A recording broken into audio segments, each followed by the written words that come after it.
comme des oiseaux déploient les ailes sur leur couvée. Ainsi l'Éternel des armées étendra sa protection sur Jérusalem. Il protégera et délivrera. Il épargnera et sauvera.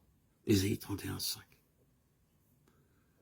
Le Seigneur nous protégera des dangers invisibles. J'ai rencontré un ami en Hollande qui me rapporta ceci. Il conduisait sa voiture par une nuit très noire lorsqu'il vit soudain une autre voiture venant dans sa direction. Pour éviter à cet homme un accident, il changea brusquement la direction de sa voiture. Et alla s'écraser contre un arbre. La voiture fut détruite, mais lui en fut éjecté sans aucun mal. Nous sommes continuellement protégés de bien des dangers, des détresses visibles et invisibles. Chacun sera comme un abri contre le vent et un refuge contre la tempête, comme des courants d'eau dans un lieu desséché, comme l'ombre d'un grand rocher dans un terrain altéré. Ésaïe 32:2. Le Seigneur déclare, « Après vous avoir sauvé, je serai votre abri. » Quel privilège!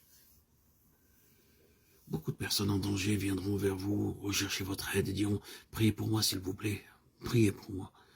De nombreuses personnes affectées par la calamité et la tristesse viendront vers vous. Ce sera votre privilège d'être une source de consolation et de force pour tous ceux qui seront dans de grands besoins.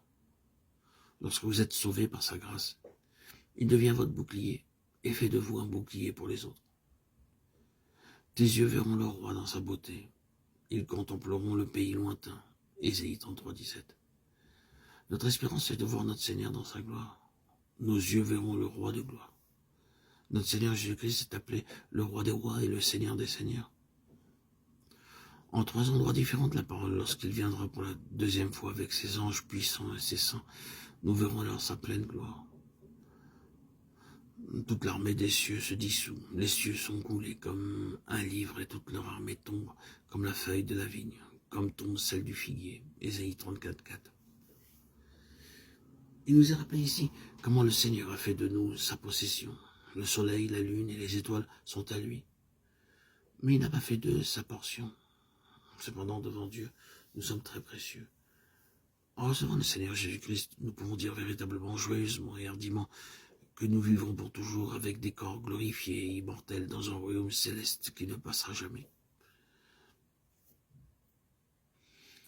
Et nous sommes préparés pour cette nouvelle création, pour quelque chose d'éternel qui ne passera pas. Le désert et la terre aride se réjouiront, le lieu stérile sera dans l'allégresse et fleurira comme la rose. Il fleurira abondamment, il sera dans l'allégresse, oui, dans l'allégresse. Et il exultera. La gloire du Liban lui sera donnée, la magnificence du Carmel et du Saron. Ils verront la gloire de l'Éternel, la magnificence de notre Dieu. Ésaïe 35:1-2. Dieu dit, le lieu stérile sera dans l'allégresse et fleurira comme la rose.